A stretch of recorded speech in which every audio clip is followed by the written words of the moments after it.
these are the frame covers that go on each side of the bike. This would be the right side. This would be the left side. What I need to do is remove this thing. Not only do they slide in with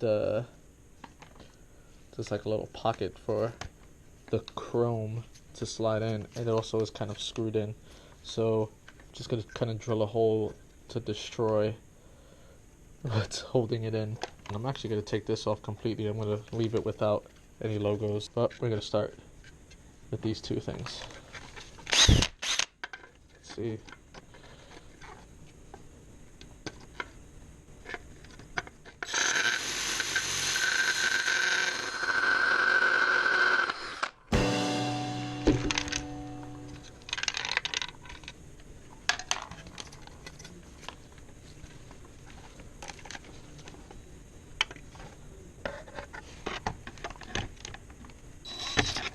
This one's a little bit harder.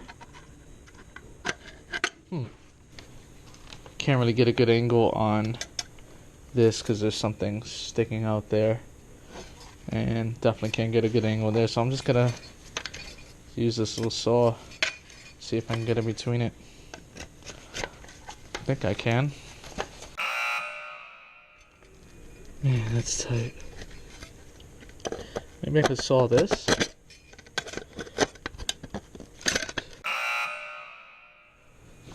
Maybe some pliers.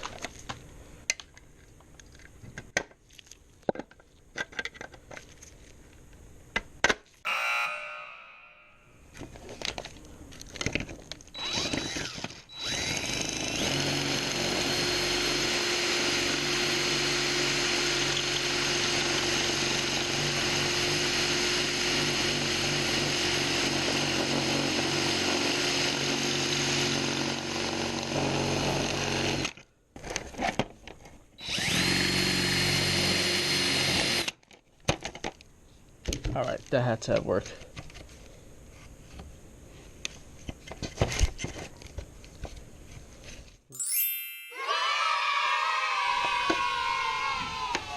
It's about to saw the two things that once held the chrome, like so.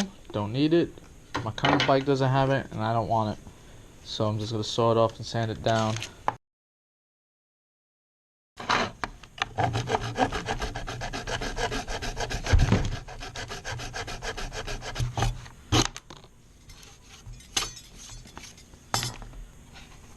Taking them off.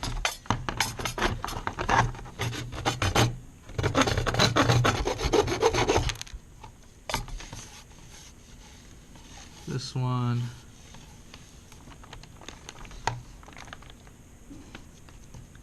kind of still feel it, but I'll sand it down. There's a piece. Sandpaper.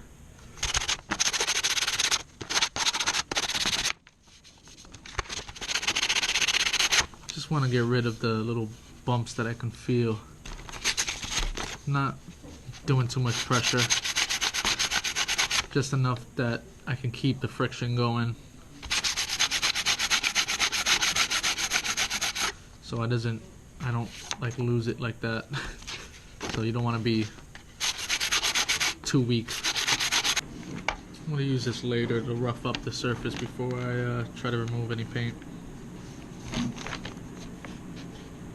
1000 grit. Let's wet sand, why not?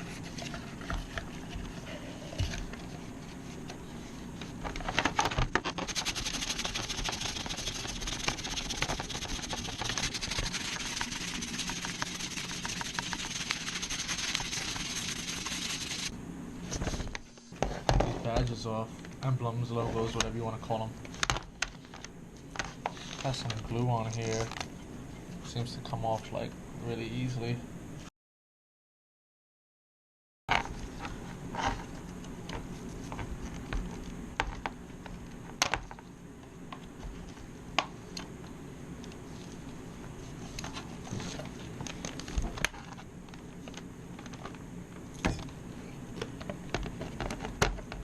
Sometimes There's no elegant way to do things,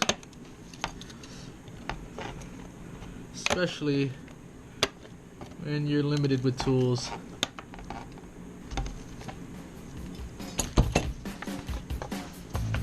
Took them off. Oh, this side's a little stubborn, but yeah, there you go. Look at that. The plan to remove the paint from these frame covers was to use Citrus Strip paint stripper. It worked pretty well on my fuel tank, and more importantly, it's super safe to use indoors. However, my fuel tank is made of metal. These frame covers are plastic. At first, I didn't think this would be a problem since the Citrus Strip is stored inside of a plastic bottle. I was sadly mistaken. After applying the second coat of Citrus Strip, the paint stripper actually started to eat into the plastic. This left the surface of the frame covers extremely rough and uneven. I had no choice but to begin a long process of sanding each frame cover smooth. This took a lot of elbow grease. I spent hours sanding over the course of several days. The sanding process was extremely tedious. I did so much sanding that I would have been better off not using any paint stripper at all. Instead, I could have sanded the old paint away and I would have had better results. This was an upsetting mistake.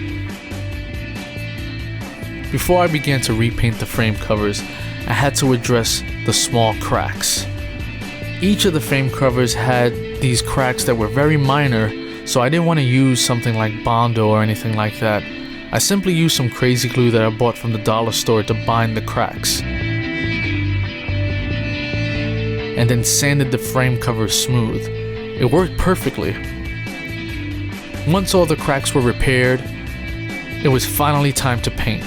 Of course, I had to make sure the surface of each frame cover was sanded smooth, and I wiped both of them clean. Next, I sprayed each frame cover with gray primer that I bought from Walmart for less than $4. I let this primer dry for a day or two and then began carefully spraying each frame cover with the matte black. The spray paint that I used was the Rust-Oleum Professional High Performance Enamel Flat Black, again from Walmart, for about $5. I applied about 6 layers of paint, waiting about 10 minutes in between each time I sprayed. It's best to do this outdoors where there's more ventilation. I let the paint on each frame cover dry for about 3 days, and the results were nice, but it had an orange peel surface. In order to fix this, I had to wet sand each frame cover with very fine automotive sandpaper, from 1000 grit all the way up to 3000 grit. This was easy, but it took a lot of time to do, a lot of elbow grease, and many hours of sanding. After all the sanding was said and done, I then polished the frame covers with turtle wax, which gave them a more satin finish. I am very pleased with the final results.